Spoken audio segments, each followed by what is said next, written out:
Alright everybody, welcome back here to Walk Talk 21. Yes, I will be getting to a what if video soon, but it's time for another episode of the MLB time capsule. Hooray! So, this is episode 2, and in this episode, we're going to 1905, the second World Series. Now, I know if any of you watched the first video, you're thinking, hey, look at that Walk Talk guy, he forgot 1904. He's lying to us, he doesn't know what he's talking about. 1904, there was no World Series, folks, so before you call me a liar, look it up. It was supposed to be Red Sox-Giants, but unfortunately the Giants didn't want to play the Red Sox because, thought that they were superior, so they basically said, we're not having anything. So, 1905 comes around. Two new combatants step into the World Series ring. We have, representing the National League, this time around, from the great state of New York, the National League champion, New York Giants. And in the other corner, representing the American League, from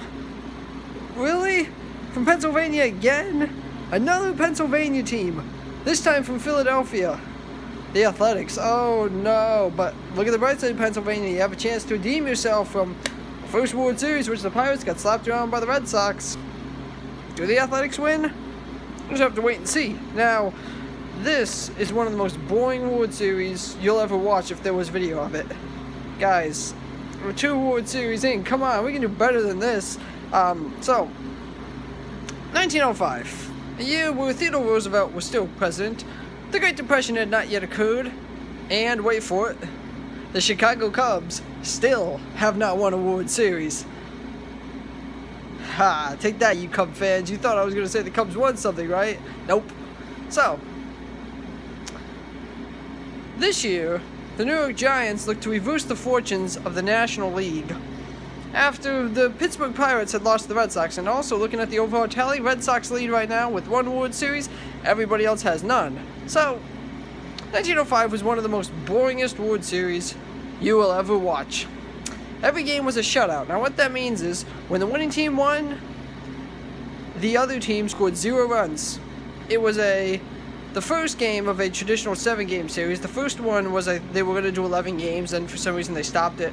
The Giants would end up winning the series 4-1 against the Philadelphia Athletics. So if you're keeping count here, that's 2 losses for Pennsylvania. Pittsburgh couldn't get done, and now Philadelphia can't get it done. So now the Giants have 1 World Series. Now the Red Sox have 1, and the Giants have 1. Now, I have to say this too, there are no videos of this World Series, so what I'm about to tell you, you just have to take my word for it, because you can't go back and watch the thing unless somebody can find videos of 1905. Please tell me and let me know. Other than that, you just have to believe what you see and what I tell you, because that's what we assumed happened. The Giants had a stacked lineup of great Hall of Famers that year.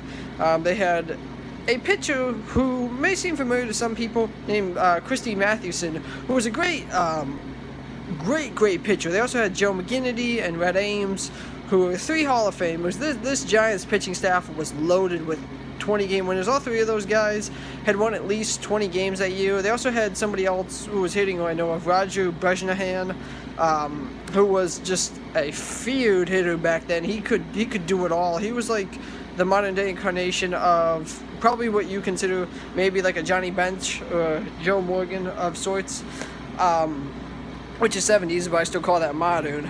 And the Athletics had a whole bunch of people I don't know about. Now, the Giants that year were led by John McGraw, and the Athletics were led by a guy who would be an owner and who's going to be reoccurring in this. You're going to see him a lot, Connie Mack. And I know there's a lot of people that was like, wait a minute, isn't Connie Mack old? Isn't he blind? Well, Connie Mack was old. He wasn't blind yet. He must have known what was going on. He was coaching the team.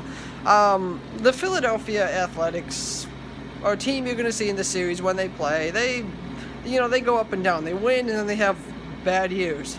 The reason I'm not going over the standings is because they don't have them for like the first 3, so we'll just have to believe what we see and believe what we're told. I don't know who the Giants beat. I think they beat the Pittsburgh Pirates in the NL Championship game. That's what I looked up, and that's what I saw. And the Philadelphia Athletics beat the Boston Red Sox, so it could have been Pirates Red Sox again, but sorry, if you don't win the championship games, you're not going anywhere.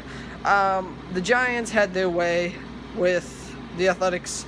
Okay, they dropped Game 2 in Columbia Park. Now, the stadiums that they played in were... The Athletics played in Columbia Park. That's not a thing anymore. And the Giants played in a thing called the Polo Grounds. And a lot of you may have heard of the Polo Grounds because the Mets used to play there. But for this time capsule, for the purpose of this video, since 1905, the Mets don't exist. So just pretend like they don't exist. They're not real. You've never heard of them. As far as you know, the Mets are not real. And all you know is the New York Giants so far.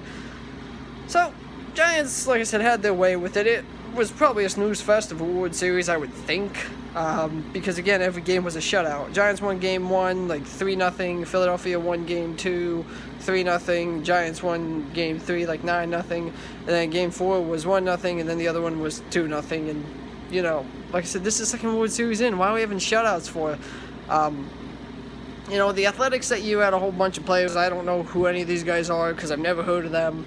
But, you know, Connie Mack was the kind of guy who would do the weirdest things. Like, he would bench players and bring in a whole bunch of replacement players because Connie Mack was the kind of guy who, if he didn't like you, you were not starting. And he didn't like a lot of people on this Philadelphia team, so he decided, hey, I'm going to bench them and I'm going to start some other guy.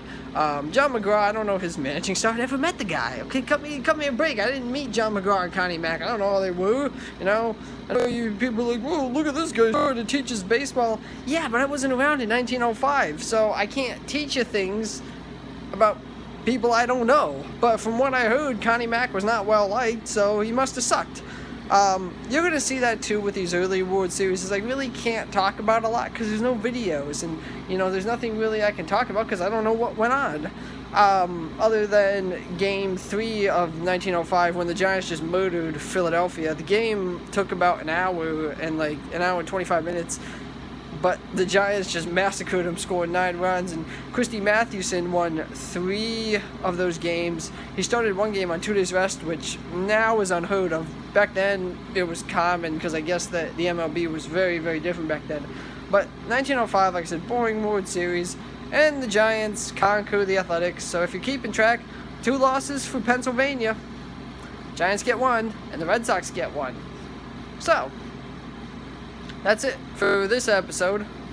The next time up in 1906, oh god, 2 new combatants again. That's exciting. Who is it? Oh, it's the White Sox. No, the Cubs. Oh, this is the start of the dynasties, folks. This is the first Cubs dynasty that you'll see.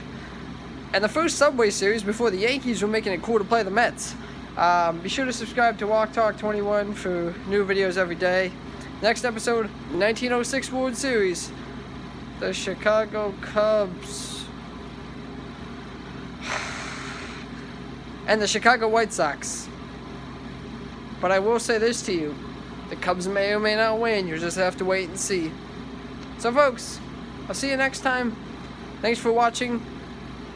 And happy hitting. And be sure to like and subscribe. Thank you.